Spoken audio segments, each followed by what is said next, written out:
honestly, I didn't really know what I was doing on the court tonight, but trying to learn. Get ready to learn Chinese, buddy. It won't be long before you're playing point guard for the Guangdong Tigers.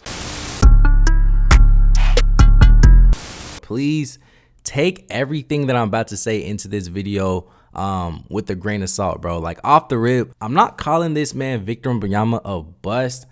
I see a lot of people, they are calling him a bust, but I'm gonna admit, I generally do think this man Victor Wembanyama is a little bit overrated. And I generally don't think that's like a super bad thing, but I feel like we just gotta be honest here, bro. Like, there was just a lot of things that I feel like there is to be concerned about with this kid. You know, just off the rip, the shot selection, his body frame.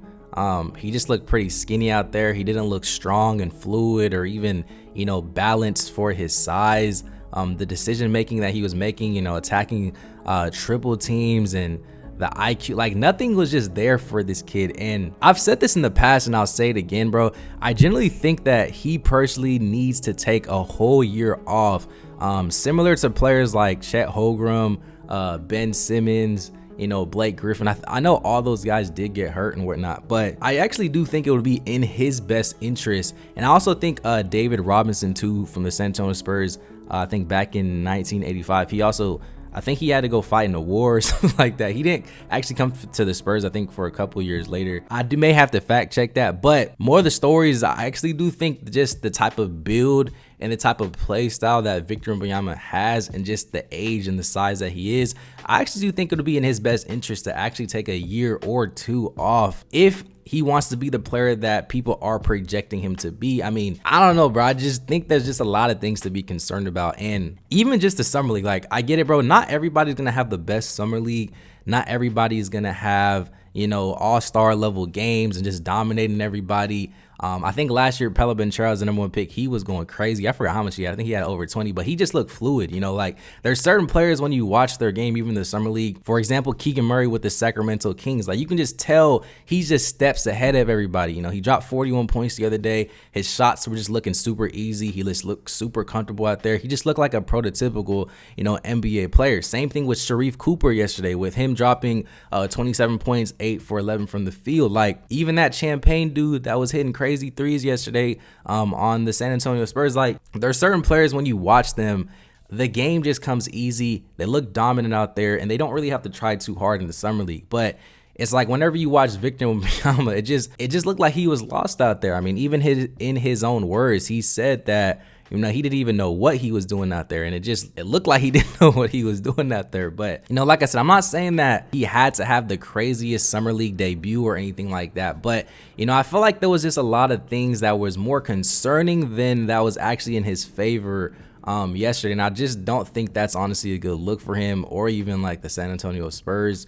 I don't know. Call me crazy, bro. I may be overreacting, but I don't know, bro. I'm honestly nervous, bro. Like, I mean, let me know if you guys agree with me down below. Like, anytime this man had the ball, anytime that I was watching this man, it's like I was just nervous for him, like, for his durability, for the whatever move he was gonna make. And I will admit, bro, like, there's a lot of pressure on this kid, Victor Wembanyama. Like, everybody, I heard, like, there's never been, you know, this many people that has actually, you know, went to go watch the summer league game. The whole arena was packed. NBA players, celebrities, and whatnot. You know, they were all there. So I can't even imagine, you know, having to deal with the pressure that this man Victor Wembanyama. And even on the side note, bro, this man has had the craziest 48 hours, you know, out of any draft pick probably all time, bro. Or even since he came into the NBA draft. With him coming over here, the hype, people are saying he's the next LeBron James. Not even the next. People are saying that he's better, you know, than LeBron James, better than Michael Jordan, better than all these guys, the best prospect in sports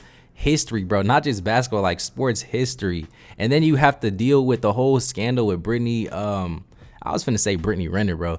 Britney Spears, you know, people saying that she got slapped and whatnot. I think she did. I think the video just dropped. But even before that, he said in his interview that he barely even has played basketball since he's actually came here. And, you know, just because he's been moving so much, he's been practicing individually and whatnot. Had a little bit of practice with the San Antonio Spurs roster, but, you know, he said he's barely even been playing. But just having to deal with all that, and then you come to play and everybody's coming to watch you play in Las Vegas, and you just don't have the best summer league game. Now everybody's calling you a bust and whatnot. Like, I generally do feel sorry for this man, Victor Wembanyama, bro. Like, generally, and like I said, I'm not saying he's a bust, bro. I think people are kind of overreacting in the sense of like he's a bust. But like I said, I do think he is a little bit overrated in the sense of like his scoring ability and just the offensive side of the ball.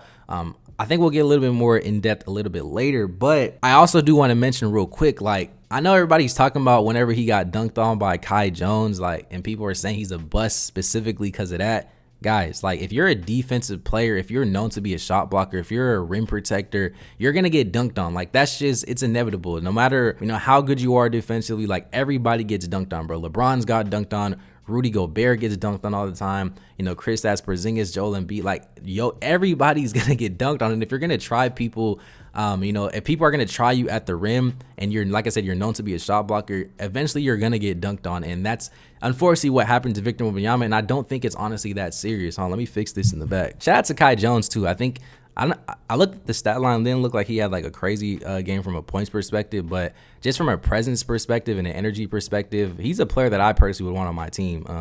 Shout out to Kai Jones. But yeah, bro, he's not a bust because Victor Wembanyama is not a bust because he got dunked on. But just to talk about a little bit about his stats in the game, Victor Wembanyama finished with 9 points, 8 rebounds, 5 blocks, 3 assists, shooting 2 for 13 from the field, 1 for 6 from 3.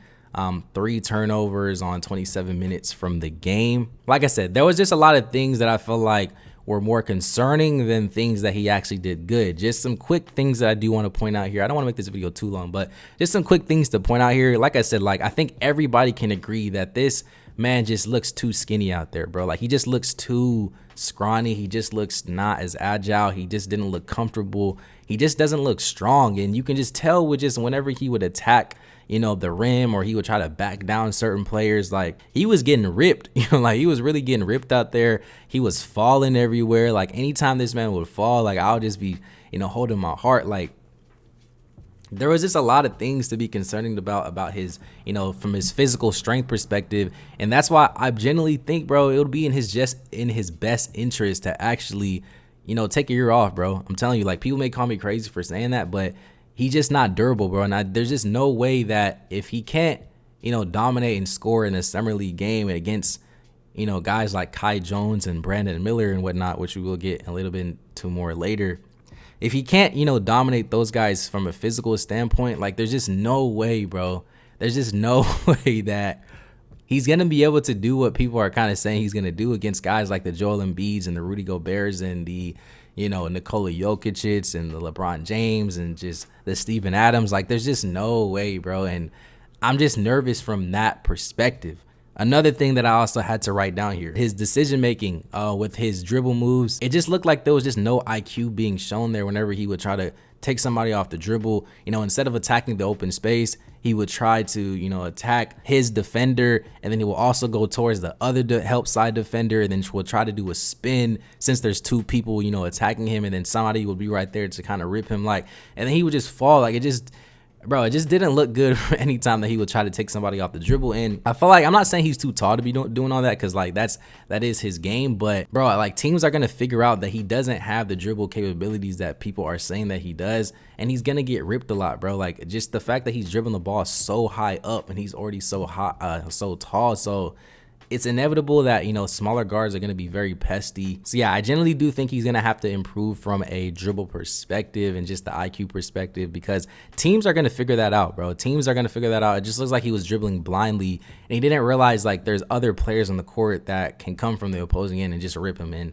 Like I said, that just happened way too often. A lot of the shots that he was actually attempting and taking, that was a little bit concerning to me. I feel like he was rushing his shots just a little bit. There was just specific moments where he could have just pulled up for a 1 dribble pull up or shot the open 3. Then he would wait for the help side defender. He would wait for his defenders to come to him. And even in pick and roll situations, like, there was just too many situations where I felt like he could have just went for the easy 2, but he decided to put the ball on the floor, try some crazy, pass or whatnot. Like, it just wasn't working for him from a shot selection perspective. Like I said, getting ripped by smaller guards, he just looked lost out there. He did have a great game from the stat line from a block perspective.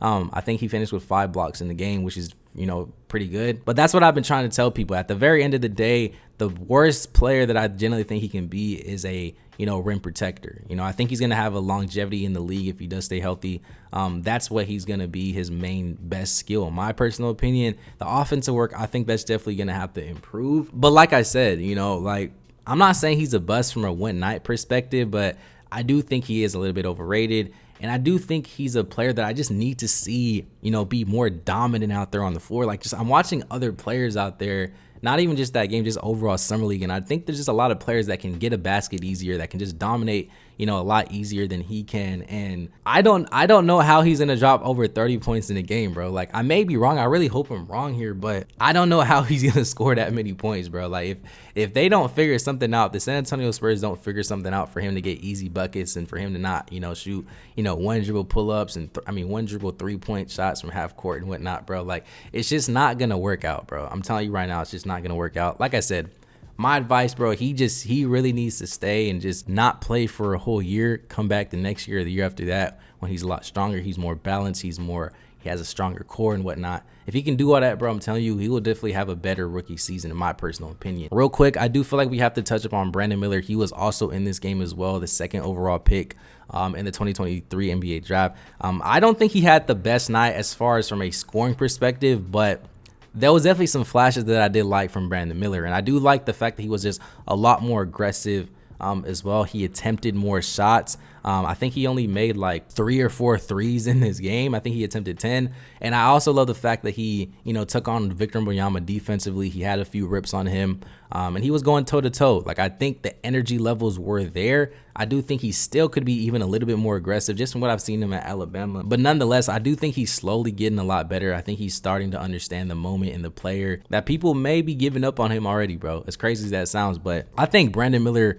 I think he's going to be fine. I still don't think he still has that it game. I'm still kind of waiting for him to have that it factor type of game. But, overall, man, Brandon Miller, Victor Wembanyama, the San Antonio Spurs, they won this game versus the Charlotte Hornets. Iffy game for my boy Victor Wembanyama, man. Iffy game for my boy Victor Wembanyama. But that's just how it goes, man. That's just how it goes. So let me know what you guys think down below about Victor Wembanyama's debut. Do you think he had a great debut, bad debut? Are you concerned? Are you hopeful? Is he going to be an all-star, guys? It is one game, bro, but let me know what you guys think down below.